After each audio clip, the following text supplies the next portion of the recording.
Ortiz. I'm with the Lifespan program through the EUP ISD. And this year we are partnering with the Brimley Bay Mills Market to bring you the Food Navigator program. I will be a food navigator at the market, helping to connect you with vendors, guide you through the market, help you with the process of using your EBT, if you use that, and sharing nutrition tips, recipes.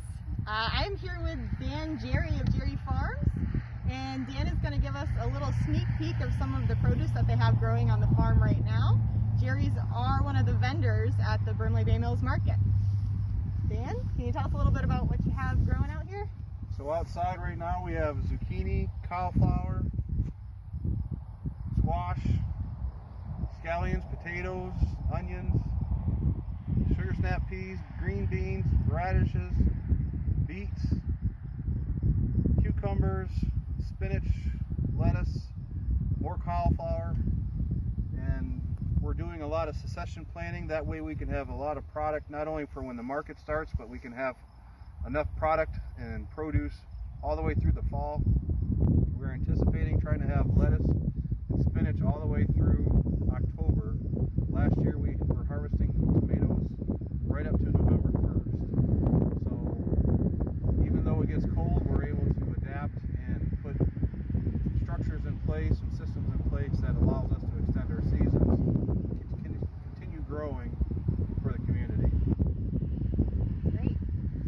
Can you show us a little bit more about what we have growing over here? Sure, absolutely. One of my favorite things to grow up here, which nobody would think of, is celery. We grow a lot of celery, and it tastes so much better than anything you can get in the store. And now, I learned something about celery this year. I actually started growing some at home from just the bottom of a celery plant that I had bought at the store. And that's growing in my garden now. It's doing pretty well, but I just took that bottom of the celery plant and put it in some water, and it started growing up in my house in the wintertime, and now it's in my garden doing pretty well. But I only have one little celery plant. You have a few more here, I would say. I don't even know how many we have, but we filled the row up, that's for sure. But we know it's really popular, and part of our CSA program that we offer customers is the ability to buy a weekly share, and this is certainly popular. And I was able to use some of this in catering last year also. So everybody talked about how great some of the food was. Well, it's fresh produce right from the garden is all the difference. And we get too accustomed to eating food from the larger grocery stores that come from far too far away, and it looks like food, but it doesn't taste like what it's supposed to.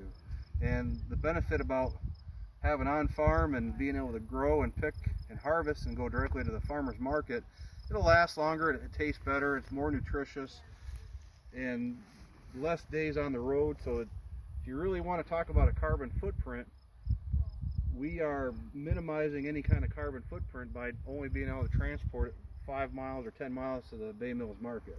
Yeah, you're located really close to the market. And we like to experiment too. We have some Jerusalem artichokes that we're working with, so we have a couple larger customers in the restaurant business that are asking us to try to grow certain things, and so that's what the Jerusalem artichokes are for. And it's still early in the year, and it's July, and we're picking tomatoes already, and green beans and sugar snap peas, and we've already gone through a single planting of cabbage, broccoli, and cauliflower, and we've been cutting lettuce since April 13th. So we're really able to extend our season and grow things earlier. And so even though the Bay Mills Market necessarily might not start until the end of July, we're still here for the community as part of that Bay Mills Market. Great. And so the Brimley Bay Mills Market is opening, July 30th. Mm-hmm. What produce do you think you'll have for opening day of the market? It's great because we'll be in full blast. Zucchini, squash, onions, potatoes, beans, radishes, beets, lettuce, spinach, green peppers, jalapenos, habaneros, and more. It's whatever we have ready.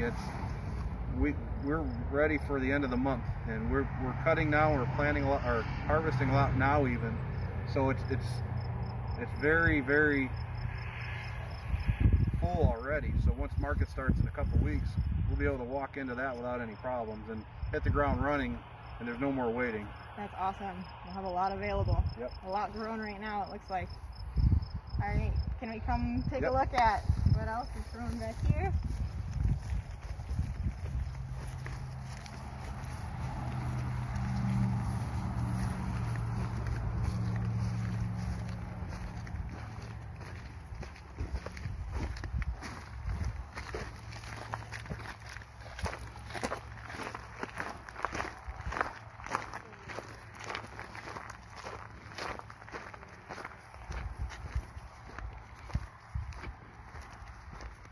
Now these were planted more recently, I think you said, right? This What do we week have here? this week was this bed of lettuce, and last week we did the cauliflower, row of green beans on Monday. So it hasn't even been a week, or no, it's been a week for the green beans and or yellow beans, and they're already popping up. Same thing with the more onions and peppers and lettuce. So this bed is primarily driven towards later in the year. The cauliflower and the beans and the cabbage, broccoli will all be for that fall time of the year, towards late September, early October, which when they really thrive. They don't like the hot like we have some now in our hoop house. So we're continuing just trying to have stuff planned out for later in the year and always have more plants for market. And I think market goes right up until Halloween and time frame, and we're always really happy to still be able to bring fresh, crunchy heads of broccoli and fresh cut lettuce and even tomatoes right up to like November. Having a tomato is fantastic for us. Wow. And these were all just planted in the last couple of weeks then? Within 2 weeks, this is all put in the ground. We start them in trays and then we transplant them. So, but the yellow beans were just a direct plant, and I'm so impressed that they're popping up as fast as they are. But that's a 50-day variety, so they're fast. And it's a seed that I can get at the Rudyard or Pickford feed service. So it's not like some magic seed I had to go to Johnny's or Burpee's or order it over the magazine. These are all seeds that a lot of these are available just locally through local vendors also. So people should feel comfortable going to local businesses and finding what they want also. Yeah, and for some of you who might be trying to grow a few of your own things at home, maybe it's not too late then to start growing some of those cooler season crops. Absolutely. You can always grow lettuce right up and put it in the house even and let it finish inside the house. All right. Okay, let's take a look at the greenhouse.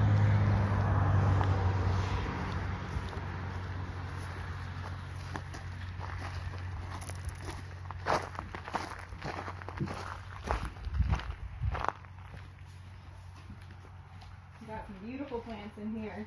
What are these? These are broccoli plants that were planted probably at least 3 or 4 weeks ago. And this row already had a row of broccoli in it that we've already cut and harvested that we planted on March 16th. Just like our tomatoes that are coming up here, we planted all those on March 16th and had these in the ground the 3rd or 4th week of April. And so we're able to not only utilize the hoop to have earlier products, but extend our season and get plants in the ground faster, and then we're able to cut and harvest and we get something in the ground immediately. It's like some of our spinach in those tomatoes, and we do a lot of interseeding. So even with this broccoli plant and then with these cucumbers, you'll find lettuce. And what we'll do a lot is we'll plant lettuce within other plants while they're small, and then that gives us more plants per square foot that we're able to harvest and have more product for the community. And then once these broccolis get too big, we'll just yank them out and be done with them. But even where these carrots are, we had cabbage there that we've already cut, and within 3 or 4 weeks our carrots are coming up for the fall. And once these broccolis are done, we'll start another batch of carrots for the winter. And so you're always turning new product, you're always putting new plants in the ground. And just like the spinach and the tomatoes, right here, it's amazing the resiliency of plants, where I literally came in last Sunday morning before another market and I cut all this spinach and it's already coming back, and within probably about 4 or 5 days I'll be able to cut spinach again. Oh. So I didn't realize that about spinach, because my spinach got eaten by maybe deer or a rabbit really quickly this year, but so you can just cut spinach down and it'll keep coming back up? Some varieties do, yes. Some varieties, okay. Yep. Okay. And like we're picking green beans today, and we'll have green beans and snap peas for market when it starts, but having them inside the hoop gives you that much. You're 2 weeks ahead of everybody else almost, or maybe a little bit farther, depending on your soil variety or types. You really get a jump on your growing. Absolutely. Awesome. All right, well, Dan, thank you so much for having me and taking me on a little tour today. We're looking forward to seeing you at the market coming up soon in just a couple of weeks now. 2 weeks. Yep, July 30th will be opening day of the market from 4 to 7 p.m. And we hope to see some of you guys there too. Thank you. Thank you.